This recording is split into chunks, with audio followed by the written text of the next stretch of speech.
Hey everybody. Well, how many of you guys remember this machine here?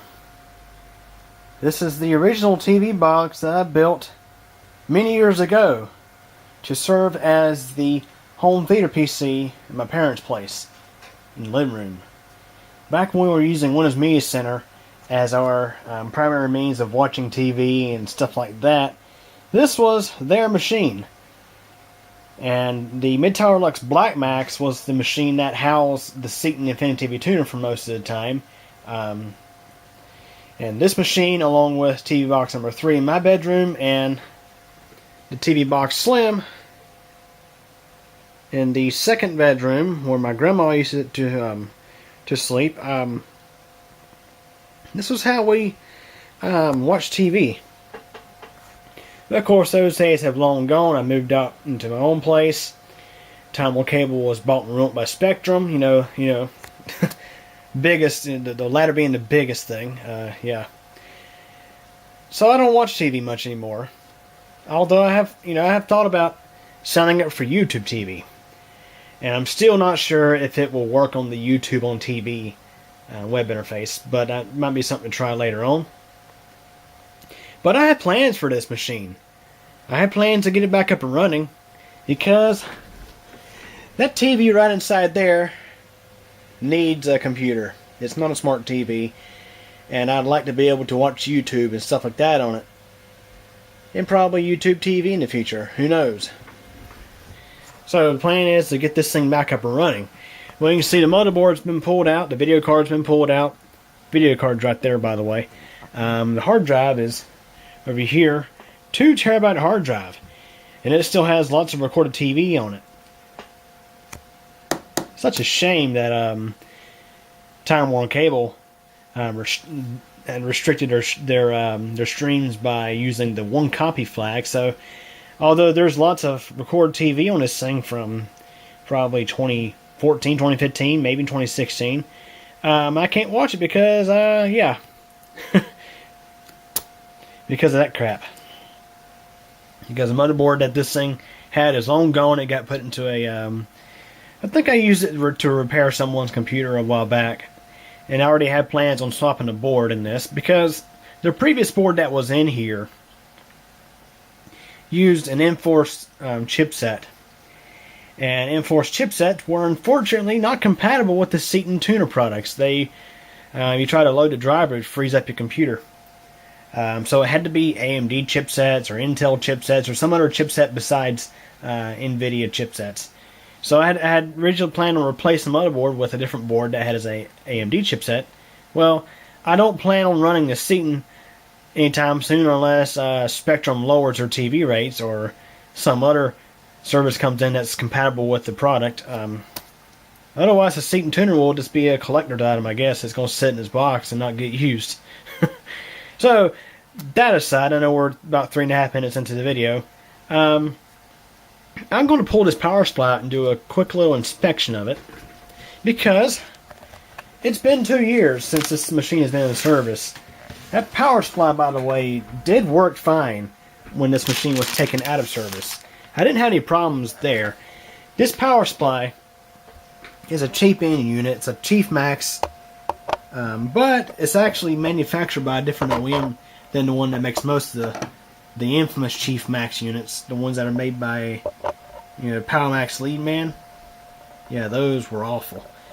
This one, I think, was made by Link World, which some of their stuff is okay, but some of their stuff is also garbage. This power supply I picked up in a pinch. I needed a power supply because the Diablo Tech unit that was in here, which I had recapped some time back when, it was having issues with its 12-volt rail. The hard drive was not happy with it, so I had to get a replacement supply. And due to this machine's then urgency to be in service, I went to ATD Computers and picked up this thing and took out a box and immediately did a recap on it. Because, yeah, the caps that were in it were not that great. So, let's grab my screwdriver and we'll take this thing out.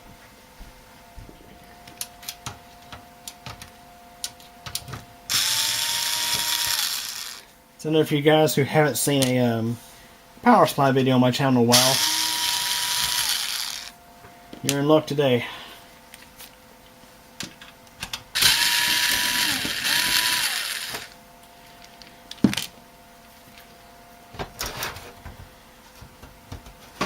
Thing I want to check is make sure the caps, the capacitors in it are okay, and there's nothing else really to be alarmed of going on inside this thing.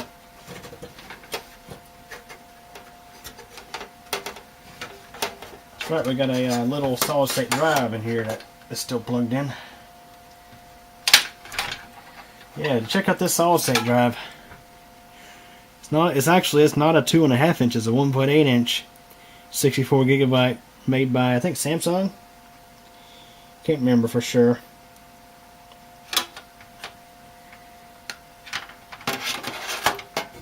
I use the solid state drive as the boot drive in this machine, which made Windows Media Center perform absolutely fantastic. For example, the guide and stuff loaded up really fast. It was nice. Okay, so let's go ahead and pull the cover off of this. I'll show you the mods I did to this thing. These cheap supplies, they're very deficient in different aspects when they are brand new.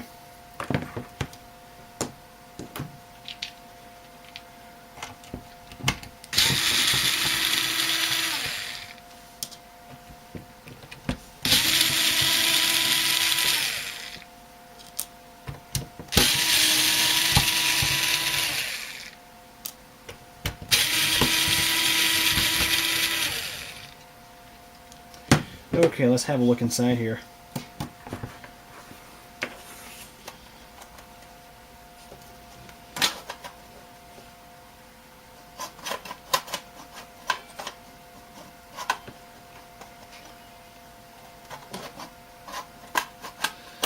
Yeah, this cover has a tight fit on here, I'll be honest with you.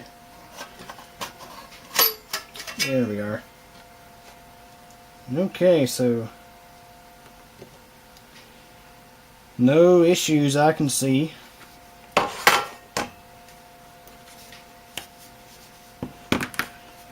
And take off the tripod here for a moment.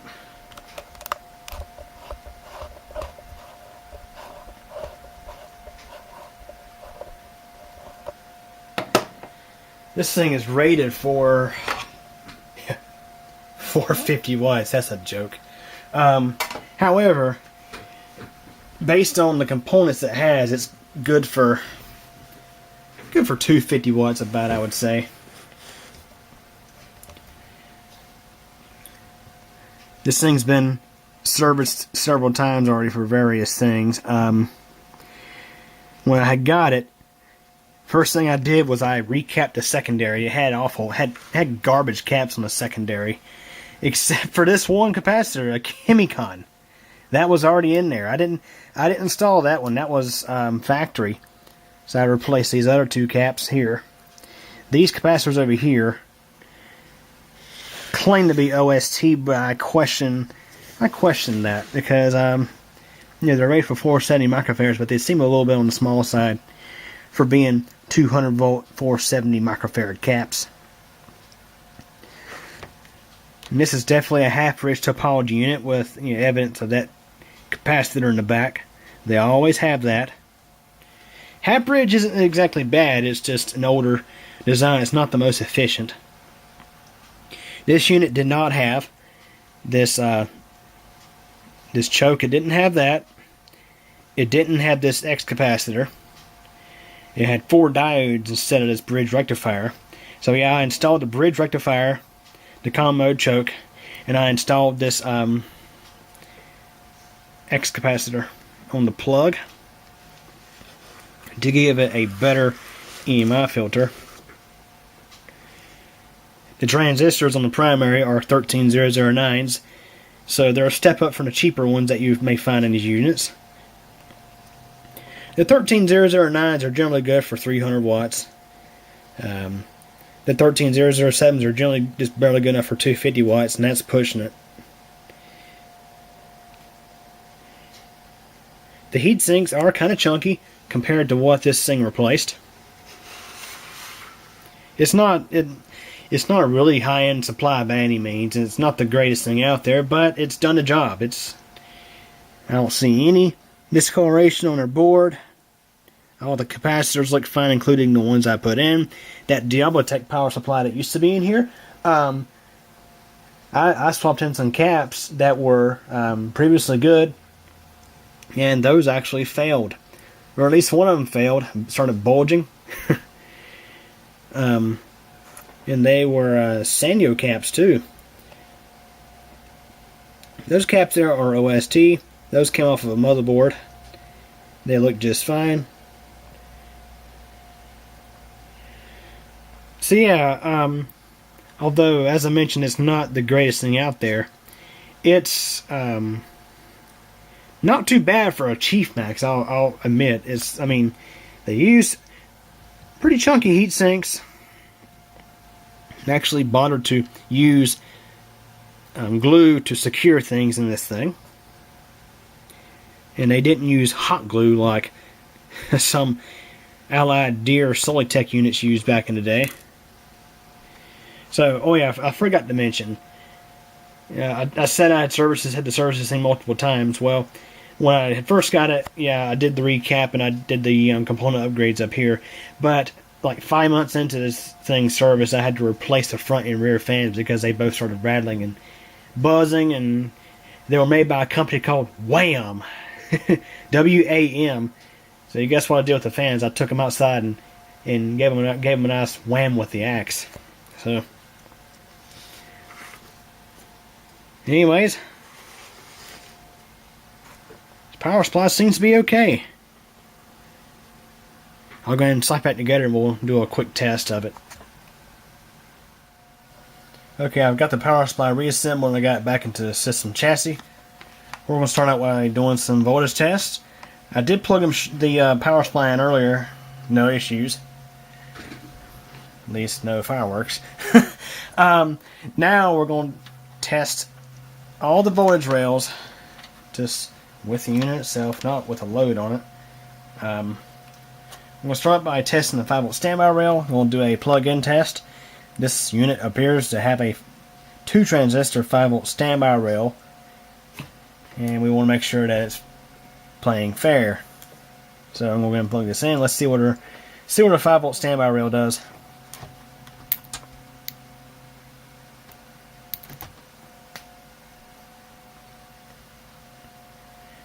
.2 It's a little on the high side, but granted there is no load on this unit.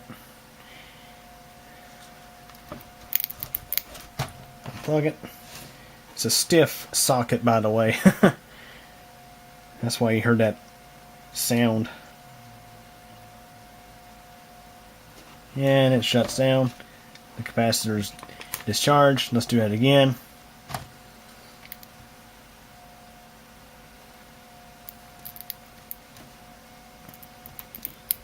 Man, this thing don't want to stay in there. Alright. Okay. 5.2 volts. Which is like literally, it's right on the high end of the spec.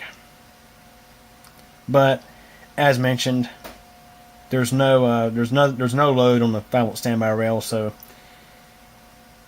I'm not surprised that's a little bit high. As long as it doesn't go higher than that, we should be okay. I'll probably check this rail after installing the motherboard just to see what it does. As long as they ain't pulling a Bestech 1252E on me, we should be okay. And what I mean by that is like shooting up to like 12 volts, like what the Bestech ATX 25012E units from the E-Machines systems were infamous for doing. Okay.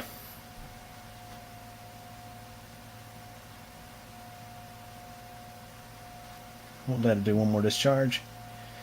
Heck, maybe this thing does have true 470 microfarad caps in it. It does take a little while to shut off, but then again, there's no load on the unit either.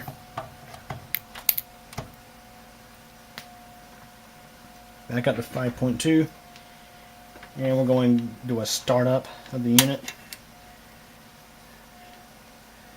See if the 5V standby rail changes any. once the unit is switched on.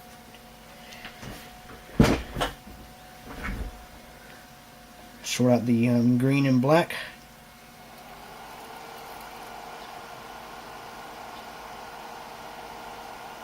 And it stays right at 5.2. Let's go and test out our other rails. 3.43, a little bit high. Minus 11.1. That's the minus 12 rail. Now again, as I mentioned, this thing has no load on it, so 5.14. The wire that turns the thing on is a little loose. That's the plus 5 rail. Plus 3.3 again. 3.43.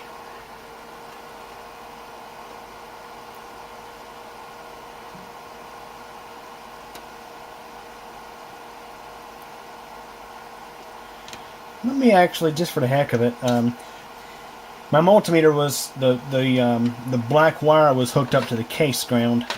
I'm gonna try one of these actual grounds on the unit itself. This little jumper's being a pain in the butt. Alright. So I'm gonna hook up to one of the actual black wires on our main board connector this time. And see if we have any more, like, margin of error. No, it's about the same. 3.43 for the 3.3 volt rail.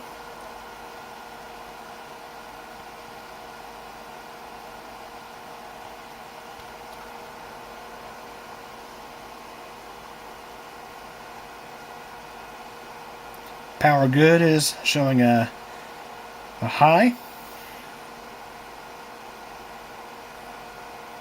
Plus 12 is right on plus 12. I'm going to assume this unit is most likely group regulated. So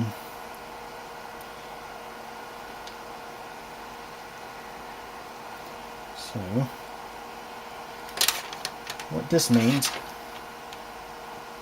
well, what that means is, let's say if you put a big load on your plus 12, your 5 volt rail and your 3.3 volt rail may go high. Or if you put a big load on your plus 5 volt rail, your plus 12 volt rail may go high. Go higher, I should say.